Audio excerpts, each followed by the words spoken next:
Subscribe now and press the bell icon. Never miss an update. Hello दोस्त, कैसे आप सब?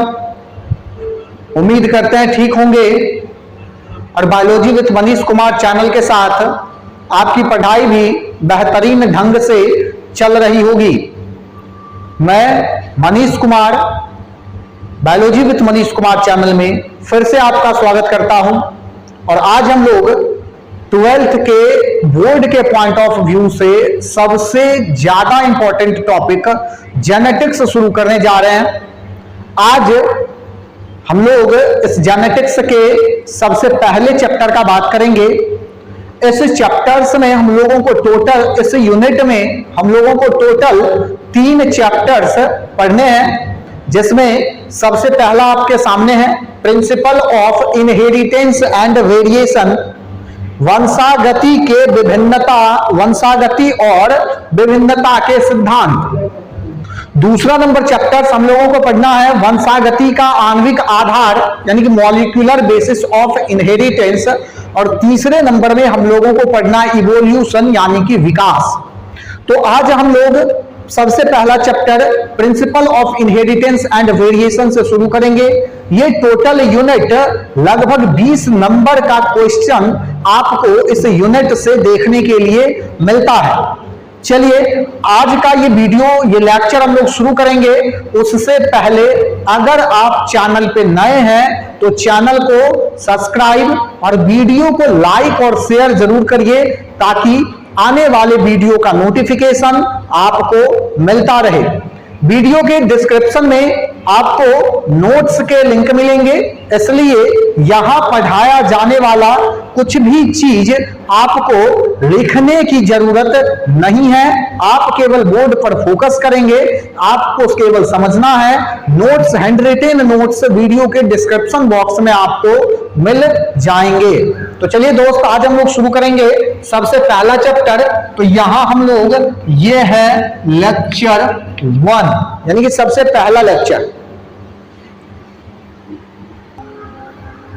चलिए देखते हैं जरा हम लोग कि जेनेटिक्स क्या है। सबसे पहले ये यूनिट है जेनेटिक्स का, तो इसलिए पहले हम लोगों को जेनेटिक्स का पता होना जरूरी है कि जेनेटिक्स है क्या।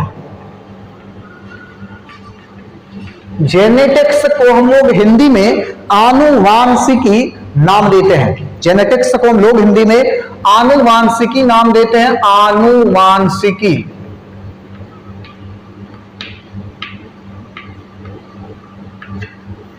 आनुवांशिकी। देखिएगा जरा कि जेनेटिक्स है क्या। तो ये जेनेटिक्स जीव विज्ञान का ऐसा शाखा है, जीव विज्ञान का यानी कि बायोलॉजी का ऐसा ब्रांच जो आनुवांशिकता और विभिन्नता का अध्ययन कराता है। यानी कि जीव विज्ञान की ऐसी शाखा जिसके अंतर्गत हम लोग आनुवांशिकता यानी कि इनहेरिटेंस, आनुवांशिकता यानी कि इनहेरिटेंस एंड विभिन्नता यानी कि वेरिएशन का स्टडी करते हैं। इसको हम लोग नाम देते हैं जेनेटिक्स। यानी कि जीव विज्ञान की ऐसी शाखा जिसके अंतर्गत आनुवांशिकता और विभिन्नता का अध्ययन किया जाएगा, इसको हम लोग नाम देंगे क्या? आनुवांशिकी या जेनेटिक्स। अब टर्म आप समझेंगे दूसरा, या 2 टर्म हम लोगों के सामने आया, इनहेरिटेंस और दूसरा टर्म आ रहा हमारे पास वेरिएशन। सबसे पहले देखेंगे इनहेरिटेंस क्या है और उसके बाद देखेंगे हम लोग वेरिएशन क्या है।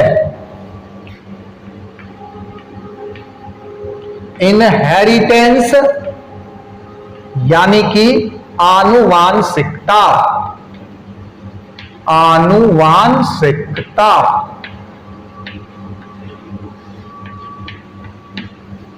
इनहेरिटेंस यानी कि आनुवांशिकता। ये देखिए जरा कि आनुवांशिक लक्षणों का पीढ़ी दर पीढ़ी स्थानांतरण का जो प्रक्रिया है। आनुवांशिक लक्षण जैसे माता पिता में अगर कुछ लक्षण उपस्थित है, माता पिता में अगर कुछ लक्षण उपस्थित है तो वो आगे आने वाले पीढ़ी में स्थानांतरित होता है। ये जो प्रक्रिया है माता पिता के लक्षणों का आगे आने वाली पीढ़ी में स्थानांतरित होने का, इसको हम लोग नाम देते हैं आनुवांशिकता। इस प्रक्रिया को हम लोग कहते हैं इनहेरिटेंस या आनुवांशिकता। लेकिन माता पिता के लक्षणों का आगे आने वाली पीढ़ी में स्थानांतरण का जो प्रक्रिया है, इसको हम लोग क्या नाम देते हैं? इनहेरिटेंस या आनुवांशिकता। चलिए अगला पॉइंट हमारे पास आनुवांशिकता हम लोग समझ चुके हैं। अब हमारे पास आता है विभिन्नता या वेरिएशन या विभिन्नता।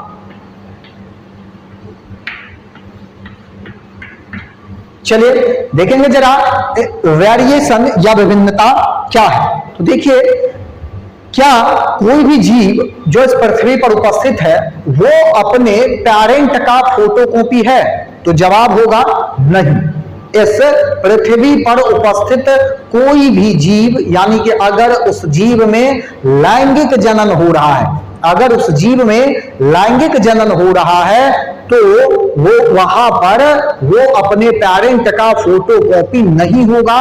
थोड़ा बहुत विभिन्नता, अलग कैरेक्टर, अलग लक्षण उसमें आपको देखने के लिए मिलता है। यही जो प्रक्रिया है इसको हम लोग वेरिएशन नाम देते हैं। यानी कि ऐसे कह सकते हैं, वैसा लक्षण, विभिन्नता का बात करेंगे, वैसा लक्षण जो जीवों को उसके अपने ही, जो किसी जीव को उसके अपने ही जाति के जीवों से अलग करने का कार्य करता है, उसको हम लोग विभिन्नता कहते हैं।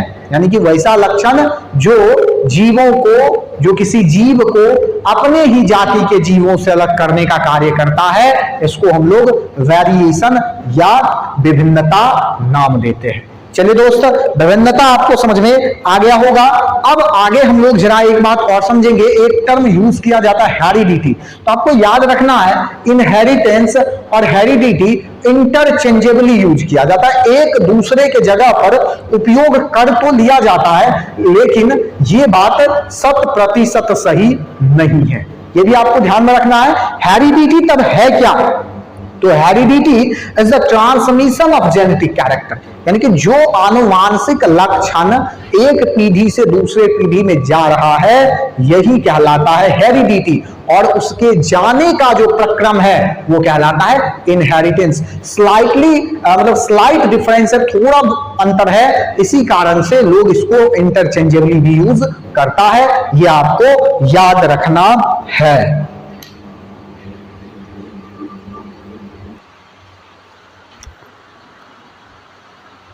ये आपको समझ में आ गया। वेरिएशन क्या है आपको पता चल गया। वेरिएशन वैसा लक्षण जो जीवों को अपने ही जाति के जीवों से अलग कर देता है, उस लक्षण को हम लोग विभिन्नता नाम देते हैं। चलिए आगे बढ़ेंगे जरा।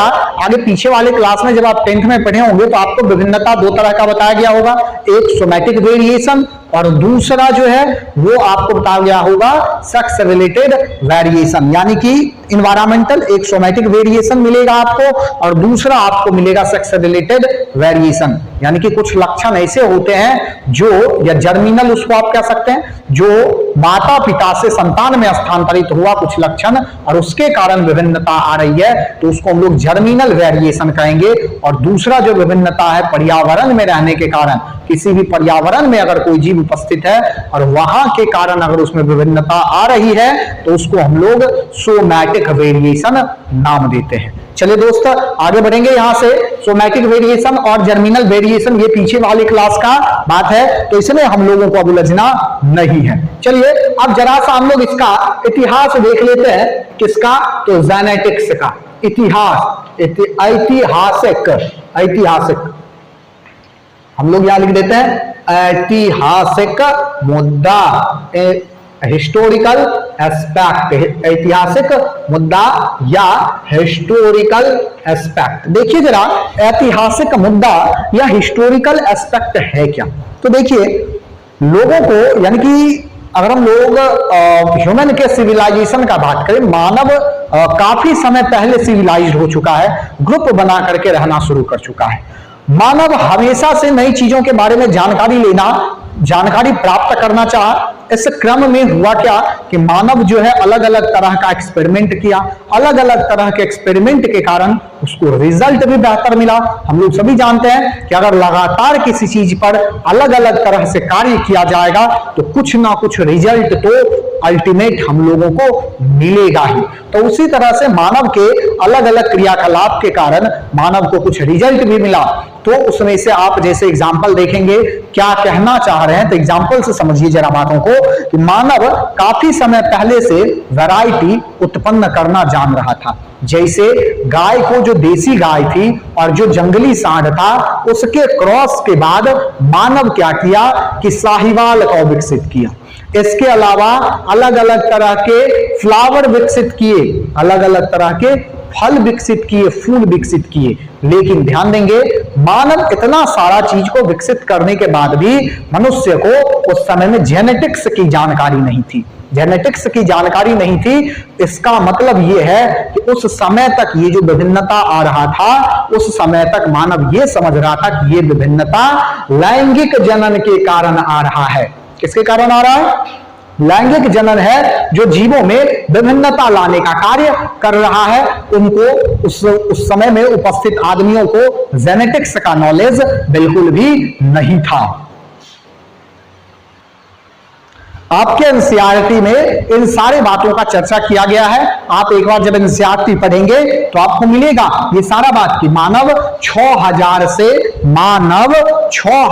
से 8000 बीसी पहले, यानी कि 6000 से 8000 बीसी पहले से इन सब चीजों के बारे में जान रहा था। लेकिन मानव ये नहीं जान रहा था कि इस सब का कारण अल्टीमेट में जेनेटिक्स जाएगा। मानव को केवल ये पता था बात कि ये कारण लैंगिक जनन है। इसका कारण लैंगिक जनन है जिसके कारण जीवों में विभिन्नता मिल रही है। बात समझ गए? चलिए आगे बढ़ेंगे हम लोग यहां से जरा और देखेंगे प्री मेंडेलियन आइडियाज। ये ऐतिहासिक मुद्दा था, ये ऐतिहासिक मुद्दा है। चलिए आगे हम लोग, नया टॉपिक हमारा है ऐतिहासिक मुद्दा के बाद pre Mendelian ideas about inheritance. यानी कि मेंडल तो जेनेटिक्स का आधार रखे, ठीक है, मेंडल का नियम काफी ज्यादा प्रचलित है, ये भी ठीक है। लेकिन मेंडल से पहले भी इनहेरिटेंस के बारे में बहुत सारे वैज्ञानिकों के द्वारा रिसर्च किया गया, कार्य किया गया।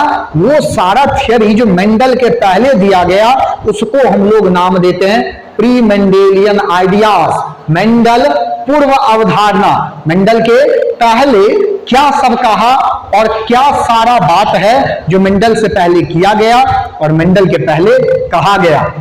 तो सबसे पहला है हमारा वाष्पवाद। हिंदी में इसको हम लोग कहते हैं वाष्पवाद और इंग्लिश में हम लोग कहते हैं वेपर्स थ्योरी। क्या कहते हैं? Vapours theory. वेपर्स थ्योरी नाम दिया जाता है। ध्यान देंगे जरा कि वेपर्स थ्योरी क्या कहता है। तो सबसे पहले आप ये समझिए कि वेपर्स थ्योरी दिया गया था किसके द्वारा? तो दिया गया था वेपर्स थ्योरी पाइथागोरस के द्वारा। पाइथागोरस के द्वारा दिया गया था। पाइथागोरस का कहना ये था कि नाम से लग रहा है आपको वाष्पवाद, यानी कि वाष्प से रिलेटेड कुछ बात कहा गया होगा। पाइथागोरस का कहना यह था कि क्या होगा कि जो जीव है उसके शरीर से, यानी कि जीव जो नर है और जो मादा है उसके शरीर से क्या होता है कि वाष्प की उत्पत्ति होती है और जनन के समय वही वाष्प एक दूसरे से जब मिलता है तो मिलने के बाद नए जीव का निर्माण करता है। ध्यान देंगे जरा क्या कहा गया? पाइथागोरस का कहना था कि वाष्प का नर और मादा के शरीर में वाष्प का निर्माण होगा, वही वाष्प जनन के समय मिलेगा और मिलने के बाद क्या करेगा कि नए जीव का निर्माण करेगा। वाष्पवाद का कहना यही है। चलिए अगला जो थियरी है, दूसरा थियरी ये है तरलवाद, जिसको हम लोग कहते हैं फ्लूइड थियरी। इंग्लिश में क्या कहते हैं? क्या कहते हैं इंग्लिश में? तो इंग्लिश में इसको फ्लूइड थ्योरी या तरलवाद के नाम से कहा जाता है। ये दिया गया था एरिस्टोटल के द्वारा। अरस्तु आपको नाम याद होगा, father of zoology, father of biology, सारा कुछ इसको कहा जाता है। लेकिन आपको याद रहे ये सारा का सारा नियम जितना भी आप पढ़ेंगे वो सारा बेसलेस है, आधारहीन है, सभी का सभी गलत है। अलग अलग जगह पर कारण से अलग अलग रीजन इसका रहा गलत होने का। जैसे आप यहां देख रहे हैं मनुष्य के शरीर से वाष्प की उत्पत्ति होगी और उसी वाष्प के मिलने से नए जीव की उत्पत्ति होगी, तो ये तो हद बात है। इस तरह का कोई कंडीशन अगर आप किसी मानव में देख रहे हैं तो वो नॉर्मल यानी कि हेल्दी लाइफ स्पेन उसका कम से कम नहीं है। बात समझ गए? चलिए आगे बढ़ेंगे। तरलवाद या फिर तरलवाद या फ्लूइड थ्योरी, या इसको दिया कौन था? तो एरिस्टोटल। एरिस्टोटल का कहना क्या था? इसके विचार से पुरुष के वीर्य में शुद्धतम रक्त होता है। मादाओं तथा स्त्रियों का ऋतुस्राव जो है वो क्या होगा? अशुद्ध होता है। और ये दोनों क्या होगा? पुरुष का जनन रक्त स्त्री के शरीर में जमकर भ्रूण का निर्माण करता है। ध्यान देंगे, कुछ नहीं है। यहां कहा यह गया है कि क्या होगा कि एरिस्टोटल के द्वारा कहा गया कि नर का जो वीर्य है वो शुद्धतम रक्त से बना है, जबकि हम लोग को जनन चैप्टर से पता है कि वीर्य के निर्माण में कभी भी रक्त का जरूरत होता ही नहीं है। अब अगर रक्त का जरूरत नहीं है, अगर रक्त का जरूरत नहीं है तो क्या ये बात सही है? किसी भी स्थिति में सही नहीं हो सकती है। इसका कहना है कि नर से जो रक्त आएगा वो शुद्ध है वीर्य के निर्माण में, और मादा के से जो रक्त आएगा मेंस्ट्रुअल साइकिल के समय, मासिक चक्र के समय, वो रक्त अशुद्ध होगा। और ये दोनों मादा के यूटरस में जाकर के एम्ब्रियो का निर्माण करता है। इस थ्योरी को हम लोग क्या नाम देते हैं? तरलवाद या फ्लूइड थ्योरी के नाम से जानते हैं। चलिए अगला हमारे पास है पूर्वोत्पाद, प्रीफॉर्मेशन थ्योरी। प्रीफॉर्मेशन थ्योरी ध्यान देंगे जरा, प्रीफॉर्मेशन थ्योरी क्या कहता है? प्रीफॉर्मेशन थ्योरी सबसे पहले दिया गया था ल्यूवेनहॉक के द्वारा। ल्यूवेनहॉक नाम के साइंटिस्ट के द्वारा। आप इसको बेहतरीन ढंग से जान रहे हैं, ल्यूवेनहॉक को। बेहतरीन साइंटिस्ट थे, कोई दिक्कत नहीं है, लेकिन उस समय में जेनेटिक्स का नॉलेज, हम आपको पहले कह रहे हैं, लोगों के पास नहीं था। इसलिए लोग इस तरह के आधारहीन बातों पर विचार विमर्श कर रहे थे।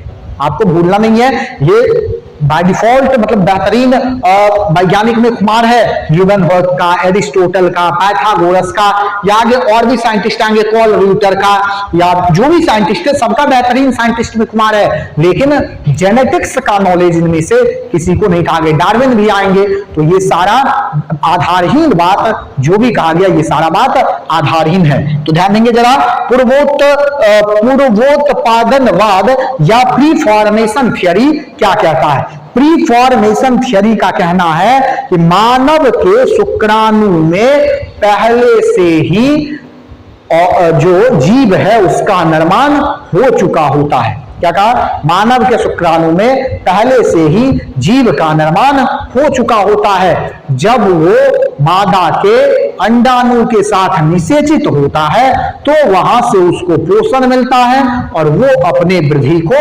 लगातार कंटिन्यू करता है। बात समझे? पूर्वोत्पादनवाद प्रीफॉर्मेशन थ्योरी का कहना यह है कि नर के युग्मक में पहले से जीव है, केवल वो इंतजार करता है मादा के अंडाणु के साथ निषेचित होने का। निषेचित जैसे ही होगा तो निषेचन के बाद वहां से वो क्या करेगा कि नए जीव के निर्माण का प्रक्रिया आरंभ करता है। ये पूर्वोत्पादनवाद का कहना है, आधारहीन बात है, कोई भी मतलब कहीं से नहीं है इसका। चलिए दोस्त आगे बढ़ेंगे हम लोग और देखेंगे जरा इसके बाद पूर्वोत्पादनवाद के बाद कनिकावाद यानी कि पार्टिक्युलेट थ्योरी। ये क्या है? Particulate theory.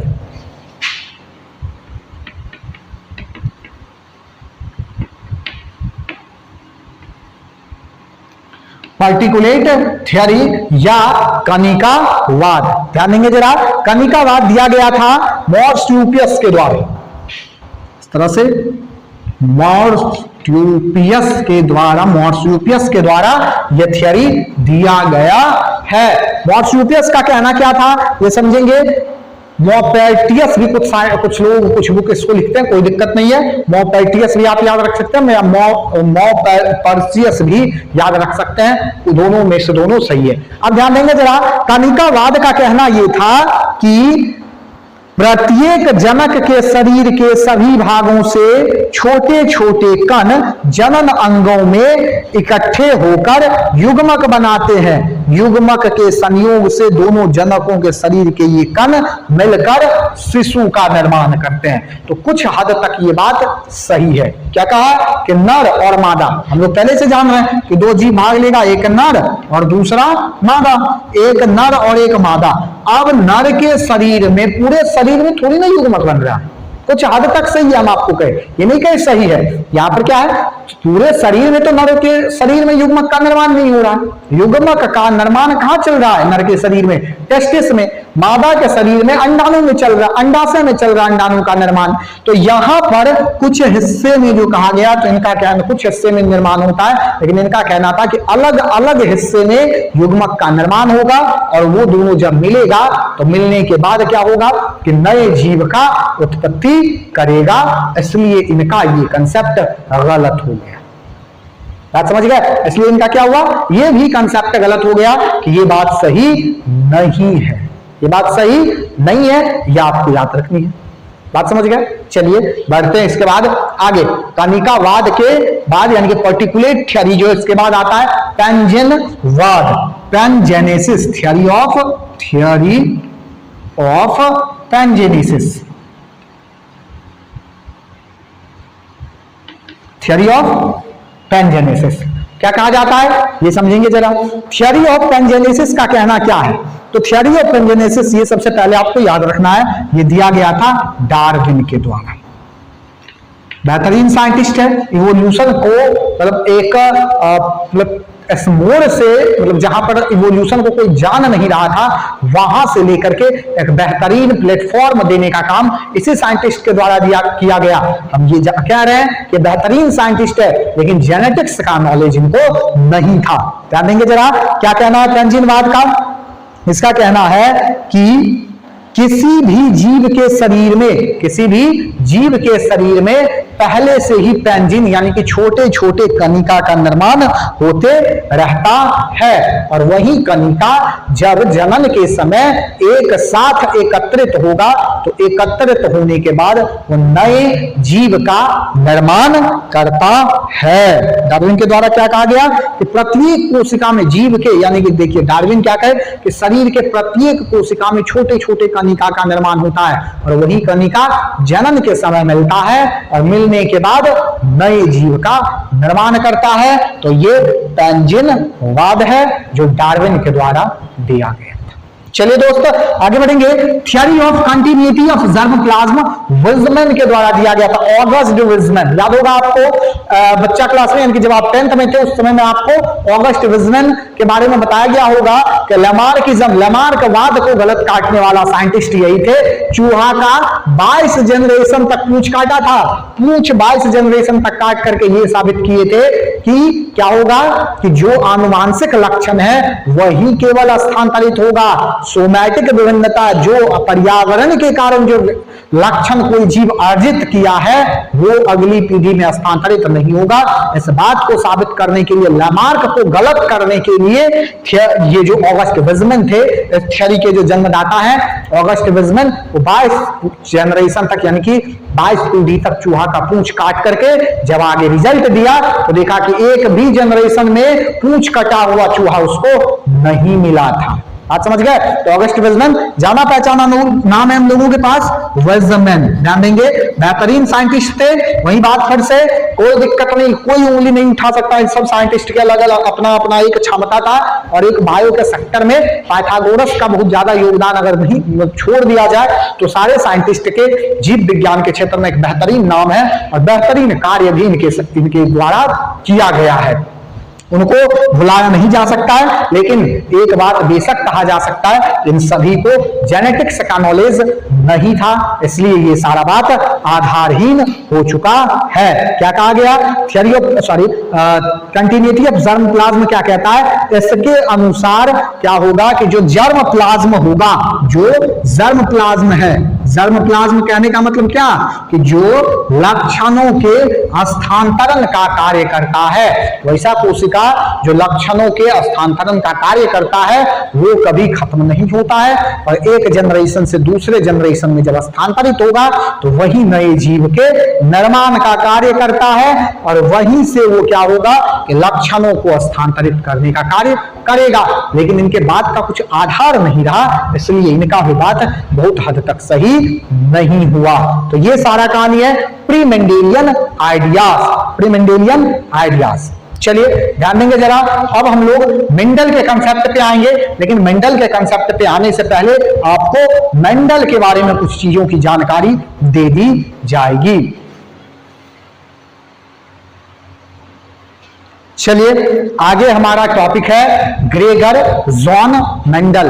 Pre Mendelian concept के बारे में हम लोग अभी पढ़ लिए, अब हमारे पास ग्रेगर जॉन मेंडल का कंसेप्ट है। तो ग्रेगर जॉन मेंडल के बारे में पहले हम लोग जानकारी इकट्ठा कर लेते हैं कि मेंडल का हिस्ट्री ज्योग्राफी क्या रहा है। तो मेंडल को फादर ऑफ जेनेटिक्स कहा जाता है, या बाय डिफॉल्ट क्लास 6 से पढ़ते आ रहे हैं। फादर ऑफ जेनेटिक्स, आप स्पेलिंग मिस्टेक नहीं करना आपको, यहां आप ध्यान देंगे ग्रेगर जॉन मेंडल किस तरह से लिखा गया है।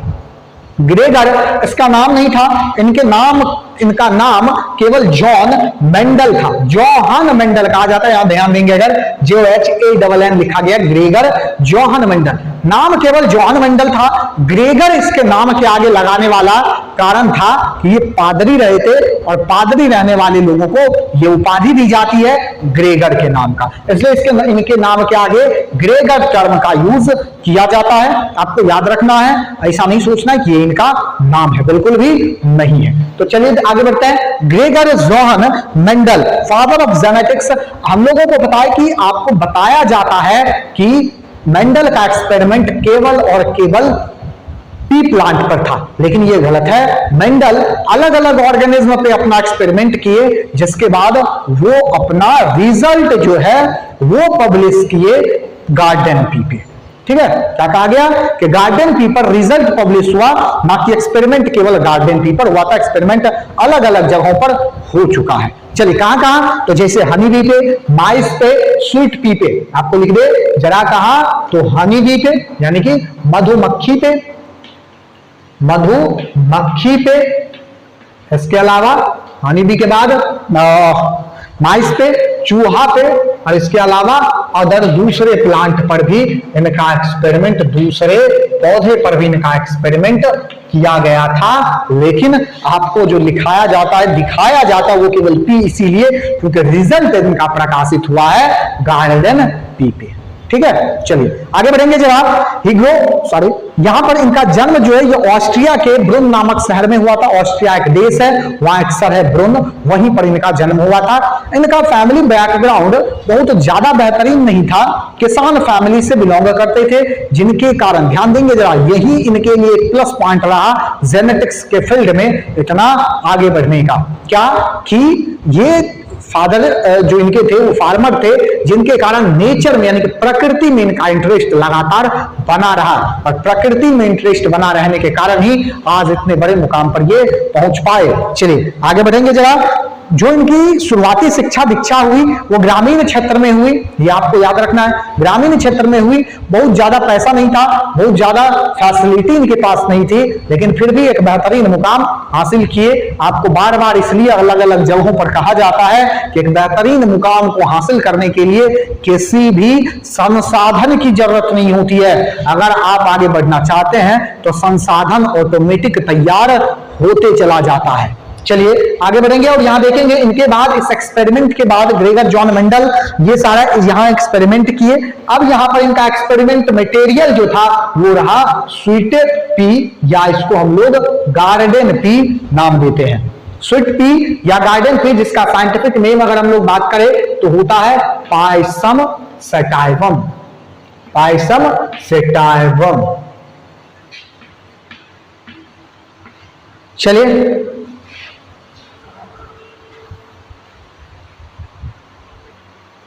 साइंटिफिक नेम इनका था, इसका था स्वीट पी का या गार्डन पी भी इसके लिए टर्म यूज किया जाता है, payasam sativum.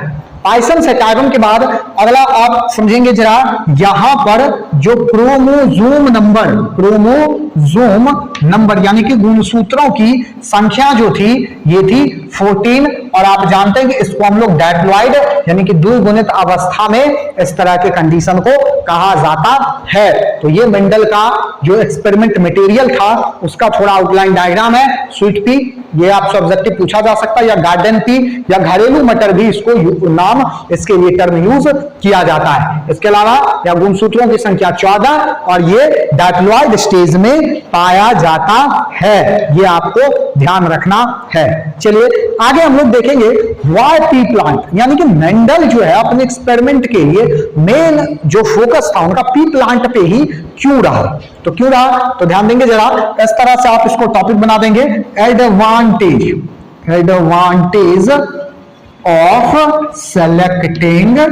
Advantage of selecting P plant. कहने का मतलब क्या कि जो घरेलू मटर था, घरेलू मटर के चुनने का फायदा, घरेलू मटर के चुनने का फायदा, क्या सब फायदा रहा मेंडल को इसको चुनने का। तो ध्यान देंगे जरा, गौर से देखेंगे क्या सब रहा। तो सबसे पहला जो इसका फायदा ये था कि इसका लाइफ स्पेन छोटा था, यानी कि छोटा लाइफ स्पेन होने के कारण एक ही साल में कई बार ग्रो कराया जा सकता था और कई बार क्रॉस कराने के बाद उसका रिजल्ट भी चेक किया जा सकता था। तो सबसे पहला जो आपको रिजल्ट मिला वो क्या मिला, तो सबसे पहला हम लोगों के पास है कि शॉर्ट लाइफ स्पेन, छोटी जीवन अवधि, छोटी जीवन अवधि होने के कारण एक ही साल में कई बार यह एक्सपेरिमेंट करा करके रिजल्ट प्राप्त किया जा सकता था। चलिए दूसरा था कि वृद्धि आसानी से होती थी, वृद्धि आसान वृद्धि एवं कम देखरेख की आवश्यकता, आसान वृद्धि एवं कम देखरेख की आवश्यकता, एवं कम देख रेख। अब यहां आप ध्यान ये देंगे, बात आपको समझना ये है कि आसान वृद्धि यानी कि वृद्धि इसका आसान था, मतलब आसानी से वृद्धि कर रहा था और देख रेख की जरूरत नहीं होती थी। अगर ज्यादा यानी कि अधिक देख रेख की जरूरत होती तो समस्या। कैसे कि अगर मान लीजिए कि एक प्लांट लगाया गया, अब उनके देख रेख में ही उसके देख रेख में ही काफी समय बर्बाद हो रहा है, तो एक्सपेरिमेंट का समय कम मिलता। तो ये कम देख रेख के कारण भी इसको सेलेक्ट किया गया। इसके बाद अगला नंबर 3 प्योर वैरायटी यानी कि शुद्ध लक्षणों की उपस्थिति, शुद्ध लक्षणों की उपस्थिति ये मेन रहा जो मेंडल के लिए फायदा कारक भी रहा। जैसे अगर हम लोग किसी दूसरे प्लांट में बात करते हैं तो वहां आपको अगर हम लोग हाइट का बात कर ले, ऊंचाई का, तो यहां थोड़ा लंबा भी मिल सकता है, लॉन्ग भी मिल सकता है, मॉडरेट भी मिल सकता है, मॉडरेट भी मिल सकता है, यानी कि थोड़ा छोटा थोड़ा बड़ा, ना ज्यादा बड़ा हुआ ना बहुत ज्यादा छोटा हुआ, और आपको बहुत छोटा भी मिल सकता है, ड्वार्फ भी मिल सकता है। लेकिन यहां पर ऐसा नहीं था, लंबा था तो पूरा लंबा और बौना है तो पूरा बौना। ये आपको याद रखना है। शुद्ध लक्षणों की उपस्थिति, availability of pure variety, detectable character यानी कि आसानी से पहचानने वाला लक्षण था, आसानी से